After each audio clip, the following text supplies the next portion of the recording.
بسم الله الرحمن الرحيم الحمد لله رب العالمين الحمد لله الذي هدانا لهذا وما كنا لنهتدي لولا أن هدانا الله الصلاة والسلام على سيد المرسلين خاتم النبيين رحمة للعالمين أبي القاسم محمد السلام عليك يا أبا عبد الله وعلى الأرواح التي حلت بفنائك عليكم منا جميعا سلام الله أبدا ما بقينا وبقي الليل والنهار ولا جعل الله آخر العهد منا لزيارتكم تسصام السلام على الحسين وعلى علي بن الحسين وعلى أولاد الحسين وعلى أصحاب الحسين أما بعد فقد قال الله تعالى في كتابه المجيد بسم الله الرحمن الرحيم وما خلقت الجن والإنس إلا ليعبدون صلوا على النبي اللهم صل على محمد وعلى محمد. Alhamdulillah, nous sommes arrivés jusqu'à maintenant dans notre bahs, dans notre sujet à propos de l'adoration de Dieu. L'adoration de Dieu, comme nous avons dit, c'est une obligation par rapport à la créature, parce qu'il a son créateur qu'il a créé, donc ça devient obligatoire pour lui d'adorer son Seigneur. Et c'est ce que Dieu il nous a rappelé dans le Saint-Coran quand il a dit « Je n'ai pas créé les djinns et les humains sauf pour m'adorer ». Comment on doit l'adorer? Il a dit aussi qu'on doit l'adorer. Ya ayyuhan nas abudu rabbakum alladhi khalaqakum. Premièrement, adorer à ce Seigneur qui vous a créé. Parce qu'il nous a créé, donc nous devons l'adorer. Et comment nous devons l'adorer? Wa abudullaha wa la tushrik bihi shay'a. Adorer Dieu et ne l'associez pas avec un autre. Vous devez vouer un culte sincère à Dieu. Vous savez, à propos de l'adoration, c'est très important que quand nous lisons le tashahhud dans le salat, nous disons Ashhadu anna Muhammadan abduhu. C'est après que nous disons wa rasuluhu. L'ubudiyya, c'est primordial par rapport au risala. Vous voyez l'importance de l'ubudiyya. L'ubudiyya, dans cet état où l'être humain il se met pour adorer son Seigneur. Ça, c'est ce qu'on appelle l'ubudiyya. Il n'adore que son Seigneur. Il ne compte que sur lui et il ne demande qu'à lui. C'est ça ce qu'on appelle l'ubudiyya. Donc nous, par rapport à notre prophète, nous avons dit, à chaque fois nous attestons qu'il était avant tout l'esclave de Dieu, il était avant tout le serviteur de Dieu. Ashhadu anna Muhammadan abduhu wa rasuluhu. L'importance de cette ubudiyya, ça a été mis avant le risala, parce que c'est très important. Donc, nous devons avant tout avoir dans notre esprit, c'est cet esprit de ubudiyya. Nous devons adorer notre Dieu sans lui associer quoi que ce soit, parce que c'est lui qui a dit ne m'associez pas avec qui que ce soit. Pareil, dans l'ubudiyya, ça veut dire nous devons suivre ce qu'il a dit, et non pas selon nos désirs, nous devons l'adorer. Oui, il n'y a pas d'adoration à la carte. Par exemple, moi, je suis d'accord pour adorer Dieu seulement pour faire salat dhuhr, par exemple, mais je laisse salat subh. Oui, ça c'est à la carte. Vous voyez, à propos de cela, Imam Sadiq al-Islam, il nous rappelle un hadith.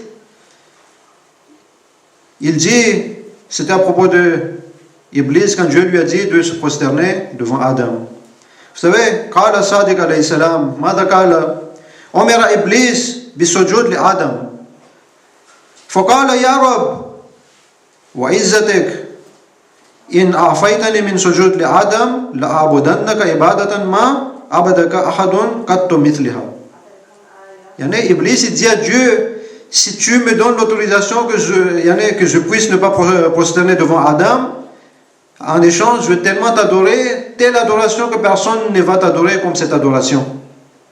Il dit à Dieu, tu m'as dit de me prosterner devant Adam, d'accord, mais moi je ne vais pas le faire, mais en échange je vais te donner une adoration que personne ne t'a adoré comme cela parmi tout ce que tu as créé. Et Dieu, qu'est-ce qu'il lui répond? Qala jalla jalala inni uhibbun uta'a min haythu urid.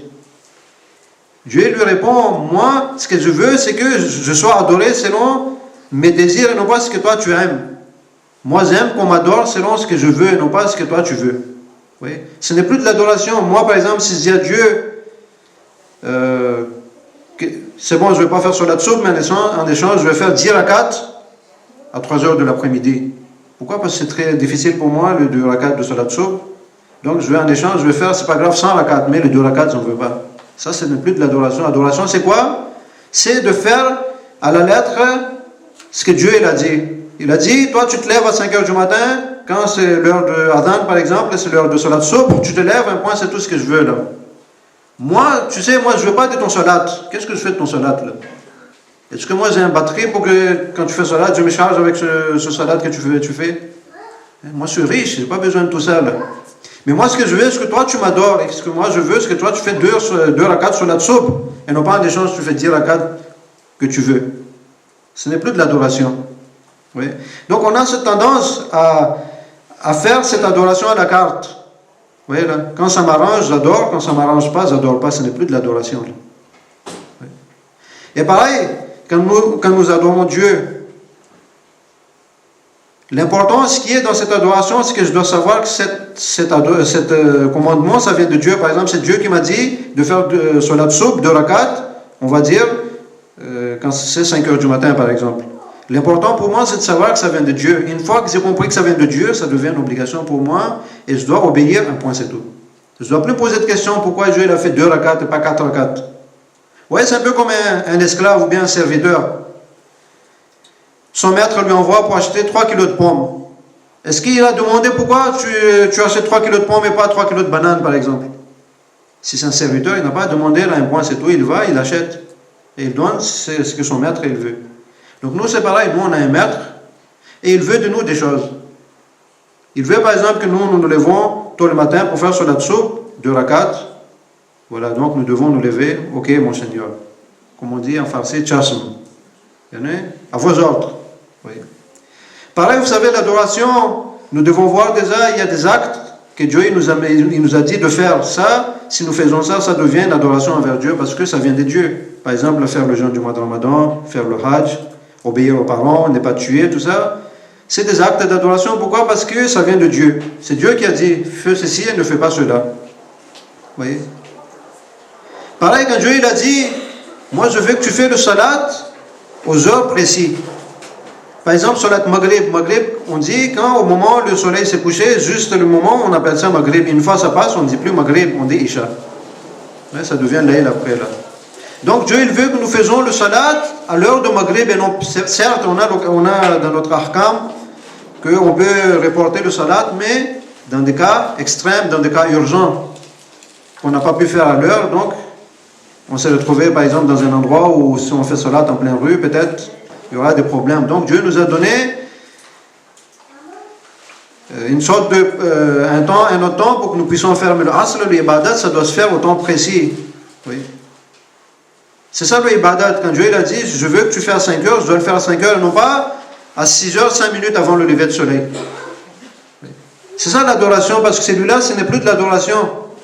C'est que j'ai essayé de traîner au maximum pour que je puisse faire, pour que je l'obéisse en fait. Vraiment, il y en a pour montrer que je ne voulais pas vraiment mon Seigneur, mais vraiment, il y en a, je me suis efforcé à le faire. Ce n'est plus de l'adoration.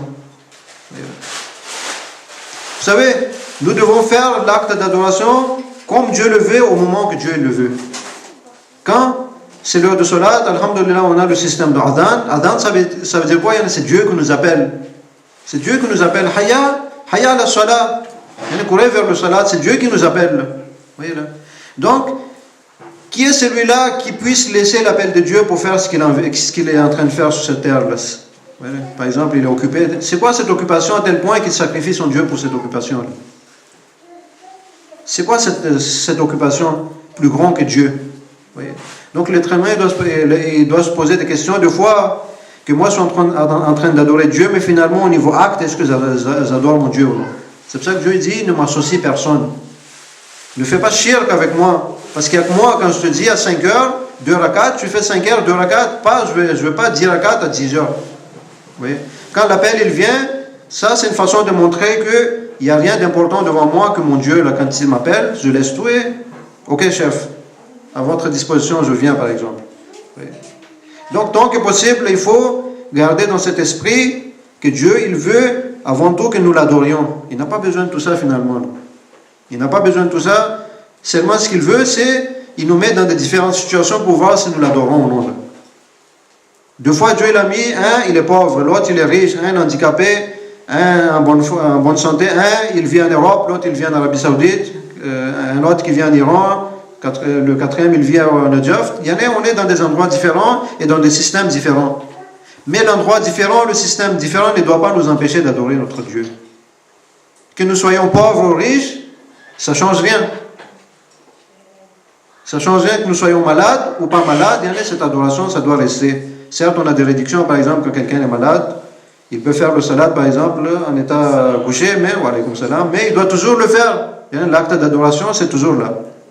C'est ça l'adoration. Et donc, on a dit, en résumé, Dieu, il doit être adoré comme il le veut. Et au moment où il veut. Oui. Il y a un qui dit, par exemple, non, je ne veux pas faire, par exemple, je ne veux pas mettre le hijab, mais en échange, je vais donner, par exemple, 5 000 € de khums. Dieu n'a pas besoin de notre khums. Ce qu'il veut, c'est que toi, il t'a dit de mettre des habits décentes. Il a mis des lois. C'est ça qui doit être suivi. Il ne veut pas de compensation. Là, Dieu n'a pas besoin du pognon, il n'a pas besoin de salat, il n'a pas besoin qu'on se sacrifie pour lui. Tout ça, c'est, Inch'Allah, on va voir si on a l'occasion, ça revient à nous-mêmes.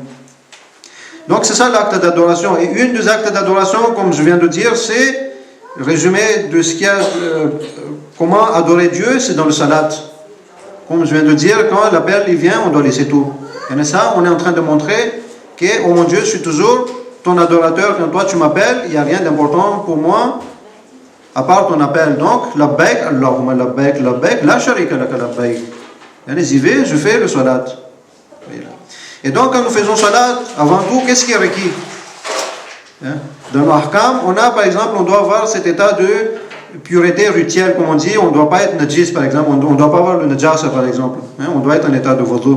Voyez là. Donc, comme l'islam a insisté au niveau pureté externe, qui est tout ce qui est wudu, tahara, tout ça, l'être humain doit aussi donner l'importance à ce qui est pureté interne, pureté de son cœur. D'ailleurs, le salat lui-même, ça a été fait pourquoi? Inna salata tanha anil fahsha'i wal munkar. Le salat, ça empêche à l'être humain de faire du mal. Oui. Donc, il se met dans un état de pureté interne aussi. En même temps, il est dans un état de pureté externe. Il doit aussi avoir cette pureté interne. Il y a des gens, ils font salat, mais ils font du mal. Il y a beaucoup de gens, ils font le salat, mais ce salat-là ne les empêche pas de faire du mal. Donc, qu'est-ce qu'on dit? Le salat, ça vaut rien? Je vais vous donner un exemple pour répondre à cette question. Par exemple, deux fois ça nous arrive, on a des enfants, ils mangent, mais ils ne prennent pas du poids. Et donc, quand on l'amène chez le médecin, tout de suite, après les analyses, le médecin il dit que lui, il a des parasites. Donc finalement, le problème, ce n'était pas dans les aliments qu'il mangeait, le problème, c'était en lui-même. Ces parasites-là, ça empêchait les aliments de faire ses actions souhaitées. Pareil, par exemple, il y a il est atteint par une infection, deux fois même les antibactériens, par exemple, les médicaments qu'on a ne font plus l'effet, on dit que c'est des bactéries hyper résistantes. Tellement il a eu cette maladie que même les médicaments ne font plus l'effet. Donc, la salat qu'on a, c'est une sorte de médicament. Le médicament, il fait l'effet par rapport à des maladies qu'on peut soigner, mais ça arrive, il y a des moments où la maladie atteint un stade où on ne peut plus soigner. Oui.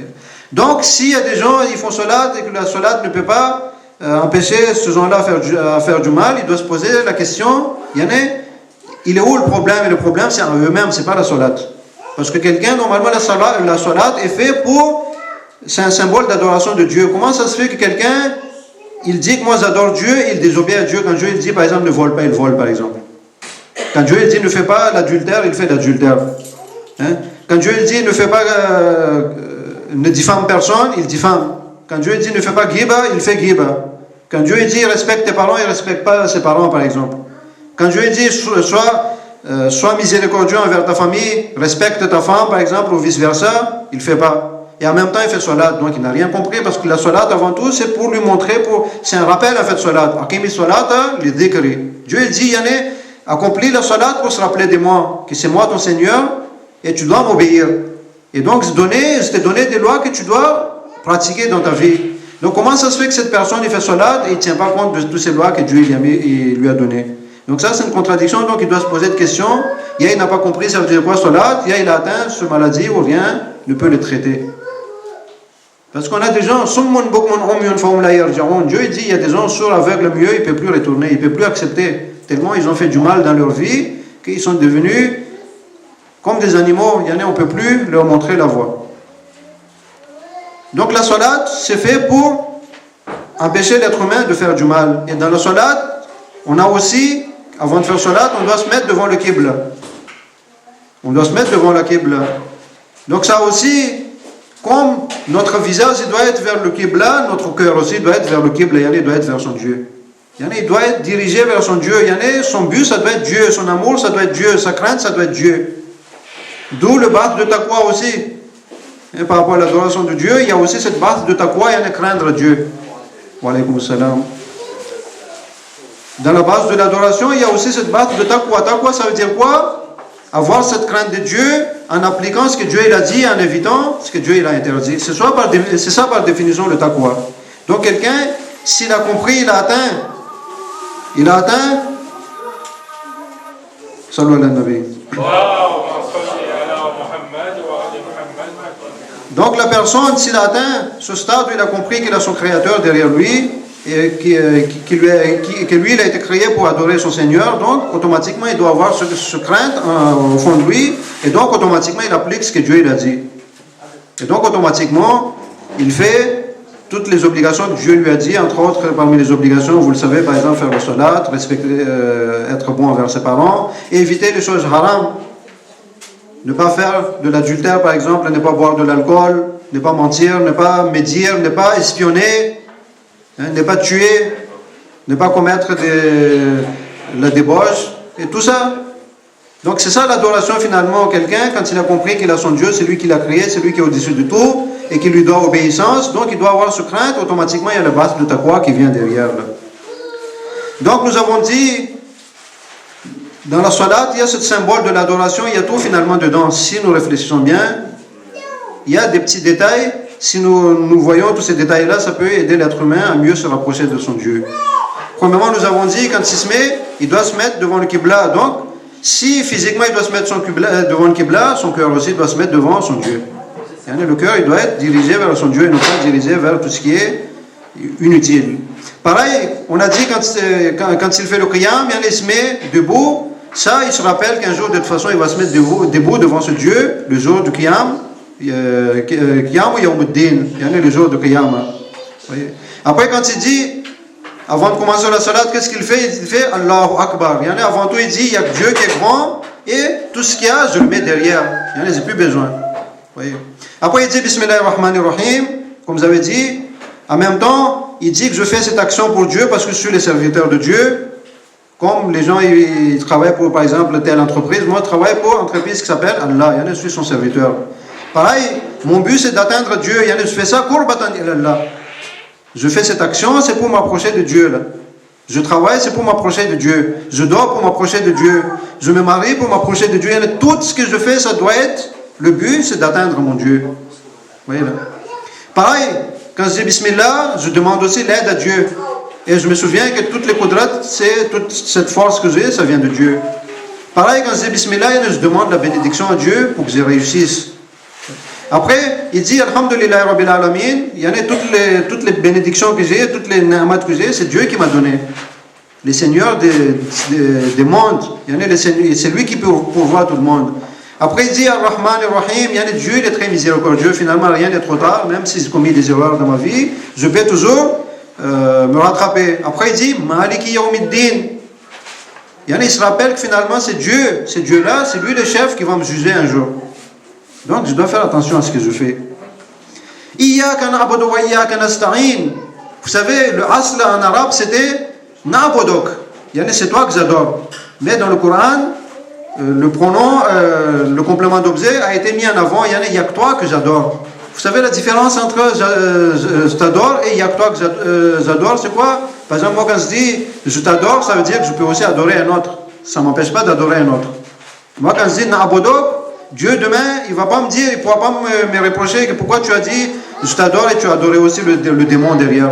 Moi, je peux lui dire, j'avais dit Nabodok. Mais quand je dis Iyaka Nabodok, il y a que toi que j'adore, ça veut dire que le diable, c'est fini, ils n'adorent plus le diable. Donc, moi, quand je dis ça 5 fois, Dieu pourra me reprocher un jour, là, toi, tu as dit 5 fois par jour, il n'y a que toi que j'adore alors que tu as adoré le diable. Donc, tu es un menteur. Vous voyez, donc un menteur, il ne passe pas le contrôle qualité. Le jour de jugement, il ne va plus passer le contrôle qualité. Vous voyez? Donc, il va se mettre là, à la place, là où il mérite, là où il y a les menteurs. Vous voyez? Donc, pareil, quand il dit Yaka na'budu wa yaka nasta'in, c'est à toi seulement que je demande de l'aide. Tout ça, c'est le résumé du tawhid, par principe. Vous voyez? Il y a à toi que je demande de l'aide. Ihdina sirat al-mustaqim. Comme il comprend que moi tout seul je ne peux pas y arriver, donc je demande l'aide à ce Dieu. Dieu, garde-moi dans ce sirat parce que j'ai aussi beaucoup d'ennemis. Il y a mon nafs qui est mon ennemi, il y a le diable qui est mon ennemi, il y a beaucoup d'ennemis. Donc aide-moi que je reste dans la bonne voie. Sirat alladhina an'amta alayhim. La voie de celui dont tu as donné le bienfait. Je dois me rappeler aussi qu'il y a des groupes de biens, il y a le groupe de mauvais. Donc je dois me mettre avec le groupe de biens et non pas le groupe de mauvais. Et après il dit ne me mets pas parmi tous ces gens-là qui se sont rebellés contre toi. Je désavoue ces gens-là. Là. Oh mon Dieu, je ne veux pas rester avec ces gens-là. Donc aide-moi à ne pas être parmi ces gens-là. Après, il fait Kul Huwallahu Ahad, comme vous avez dit, c'est aussi résumé du Tawhid, je ne vais pas rentrer en détail dedans. Après, qu'est-ce qu'il fait? Il va dans le recours. Vous savez, dans le recours, ça veut dire quoi?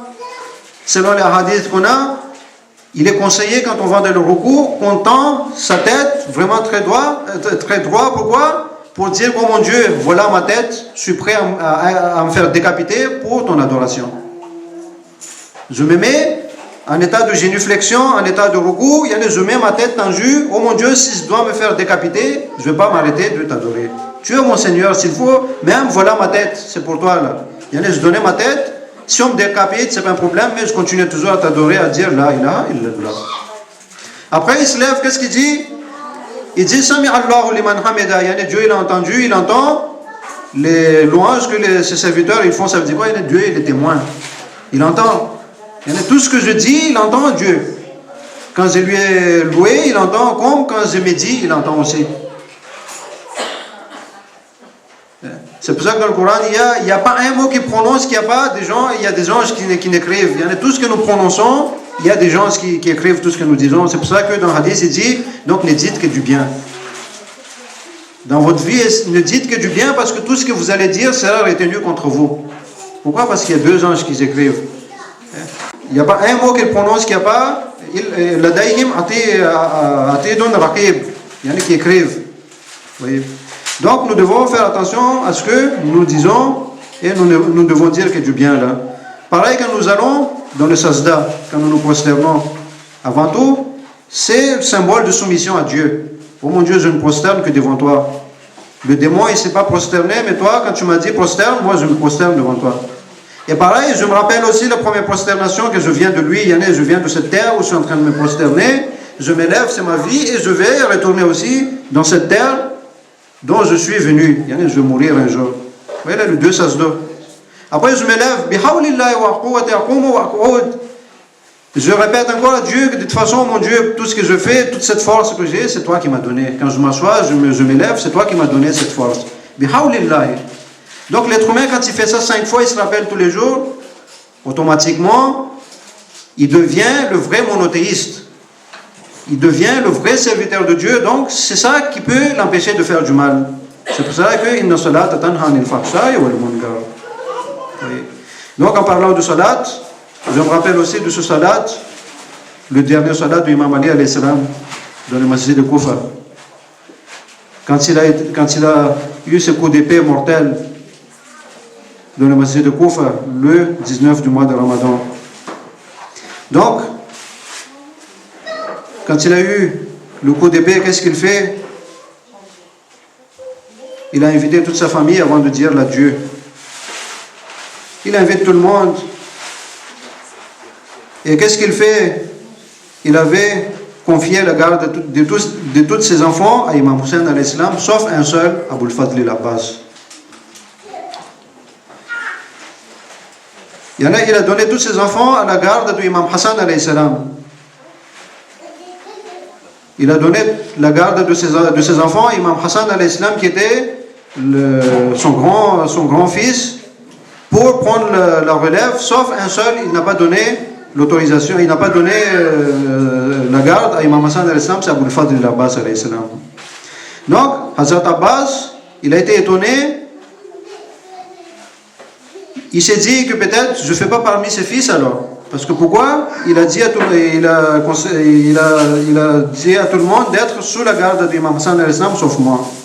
Il ne comprenait pas pourquoi il était exclu de cette mesure. Et donc, il s'est éclaté ainsi en sanglots. Il commençait à pleurer. Imam Ali alayhi salam lui avait alors dit de s'approcher.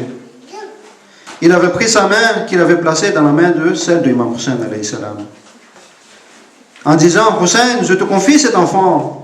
Il me représentera le jour de ton martyre. Il me donnera sa vie pour ta défense et celle de tien. Mieux que ce que je le ferais moi-même si j'étais encore en vie ce jour-là. On revient le jour d'Ashura, quand les enfants n'arrivèrent plus à supporter la soif due au manque d'eau. Soukaina, la petite fille de Hussein, s'approcha de son oncle Abbas. Une autre vide à la main, derrière elle, tous les autres enfants s'étaient rassemblés. Ils pleuraient, ils gémissaient, tant la soif les torturait. Soukaina tendit son autre à Abbas. Mon oncle, je sais que tu feras tout ce que je peux. Tu feras tout ce que tu peux pour nous apporter de l'eau. Même si tu ne peux pas remplir qu'une seule autre, au moins pourrons-nous mouiller un peu nos gorges desséchées. Abbas a pris l'autre et demanda à Imam Hussein alayhi salam la permission d'aller chercher de l'eau pour les enfants. Celui-ci suivirent jusqu'à l'extrême limite du camp, et tant qu'ils purent voir sa silhouette, ils restèrent là sans bouger. Son épée dans une main, l'étendard de Imam Hussein alayhi salam dans l'autre attaché sur son dos, le fidèle Abbas s'élança à la bride abattue. Arrivé au bord du fleuve, il rechargea les soldats qui se trouvaient là et les a mis en fuite. L'instant d'après, il était dans l'eau jusqu'à mi-jambe pour qu'il puisse remplir l'autre d'eau. Il recueillit un peu d'eau dans sa main. Pour le porter à sa bouche et apaiser ainsi la soif qui ne lui laissait pas de répit. Mais par principe de solidarité, il rejeta l'eau. Comment pourrait-il en boire alors que Soukaina et les enfants se meurent du soif? Comment pourrait-il oublier que son maître Hussein non plus n'avait rien bu depuis 3 jours? Son autre pleine, Abbas s'est remis en selle avec une seule pensée, apporter aussi vite que possible cette eau aux enfants qui l'attendaient. Oh, le voyant galoper vers le campement, le soldat de Yazid s'est rué à sa poursuite pour empêcher l'eau d'arriver au campement. Abbas se battit comme se battait son noble père, Imam Ali, alayhi salam, le lion de Dieu. La faim et la soif terrible ne l'empêchaient pas de s'aimer l'effroi dans le rang ennemi. Puisqu'il n'était pas possible de venir à bout d'un tel adversaire, en les combattant de front, les hommes de Yazid lancèrent sur lui une grêle de flèches. Abbas n'avait plus qu'un souci, protéger coûte que coûte l'autre et la porter intacte au campement. Un ennemi perfide jaillissant de derrière une dune de sable porta un coup terrible et trancha net sa main droite. Abbas a pu reprendre son épée de la main gauche, serrant l'étendard contre sa poitrine. Un peu plus tard, un autre coup d'épée blessa profondément son bras gauche. Abbas serra l'autre entre ses dents, coinça l'étendard contre sa poitrine, et sa monture efforça le barrage. Il n'était plus habité que par la pensée de Soukaina et des enfants qui avaient mis en lui tous leurs espoirs. Dans une prière silencieuse, il supplie à Dieu de l'épargner le temps de mener à bien sa mission. Mais cela ne devait pas être. Une flèche transperce l'autre qui s'évada un peu de temps. Une autre flèche dans son œil, un coup mortel fut asséné à Abbas par derrière. Avec une massure de fer, ils lui ont donné un coup par derrière. Abbas tomba ainsi sur le sable brûlant. Sentant la mort s'approcher à grands pas, Abbas appela Hussein. Imam Hussein arriva à ses côtés. Abbas ne voyait rien qu'un brouillard, car un œil avait été percé d'une flèche et l'autre était noyé de sang. Il ne pouvait voir, mais il sentit son maître s'agenouiller près de lui. Il lui souleva la tête et le posa sur ses genoux. Aucun d'eux ne parla pendant plusieurs secondes, car tous deux étaient brisés par l'émotion. À la fin, Imam Hussein rompit le silence, parlant d'une voix entrecoupée de sanglots. « Abbas, mon frère, comment t'ont-ils traité? Tu es venu, mon maître, a dit Abbas. Je craignais de ne pas pouvoir te dire adieu, mais Dieu merci, tu es venu. » Abbas laissa glisser sa tête sur le sable tendrement. Imam Hussein l'a pris dans ses mains et l'a remis sur ses genoux, lui demandant pourquoi il l'avait retiré. « Mon maître a dit Abbas, quand toi tu rendras ton dernier soupir, personne ne sera près de toi pour prendre ta tête sur ses genoux ni pour te réconforter. C'est pourquoi il vaut mieux que ma tête repose sous le sable lorsque je rendrai l'âme, tout comme ce sera le cas pour toi-même. Et puis je suis ton serviteur, et toi tu es mon maître, et il n'est pas convenable que je pose ma tête sur tes genoux. » Imam Hussein gardait le visage de ce frère si dévoué, et il ne pouvait retenir ses sanglots. « Mon maître, je voudrais exprimer mes dernières volontés. Quand je suis venu au monde, ton visage est la première chose que j'ai vue, et je voudrais avant de mourir encore voir ton visage. Mon deuxième souhait, ô mon maître, est que tu ne me ramènes pas mon corps au campement, car j'avais promis à Soukaina de lui rapporter son outre plein d'eau. Et je n'ai pas pu tenir ma promesse. Je n'ose donc pas me trouver en sa présence, même après ma mort. Et puis, depuis ce matin, tu as subi tant de preuves, ô mon maître, que je ne veux pas que tu t'épuises en transportant mon corps.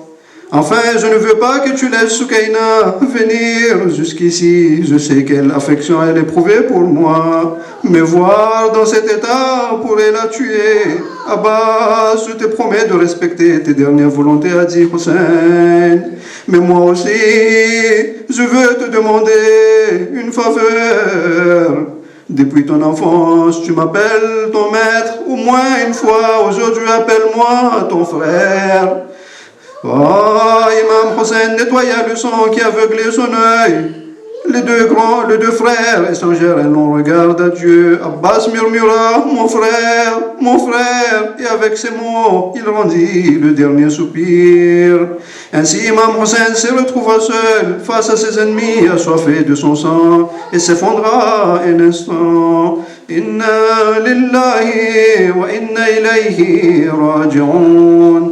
ألا لعنة الله على الظالمين اللهم لعن أول ظالم ظلم حق محمد وآل محمد وآخر تابع له على ذلك اللهم لعنهم جميعا. Tous ensemble, on lit 5 fois le verset d'Amma Yujib al-Muttarra pour la guérison de nos malades, pour exaucer nos vœux, pour résoudre nos problèmes, pour nous protéger et pour accélérer la venue de notre imam.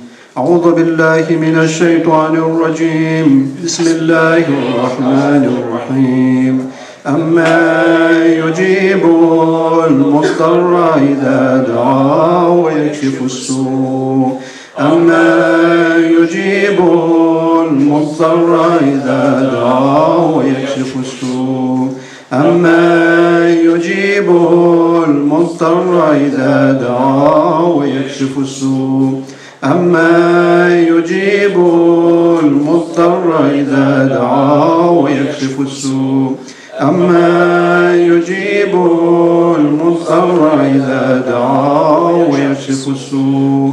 يا الله يا الله يا الله، بحق الحسين وشهداء كربلاء اغفر لنا وتب علينا. اللهم اغفر لأمواتنا وأموات الحاضرين. اللهم اشف مرضانا، اللهم اشف كل مريض. اللهم سد فقرنا بغناك، اللهم غير سوء حالنا بحسن حالك. اللهم سد فقرنا بغناك، اللهم اقض حوائجنا. اللهم وعجل فرج امام زماننا وسهل مخرجا، واجعلنا من انصار واعوانه، وارزقنا الشهاده بين يديك.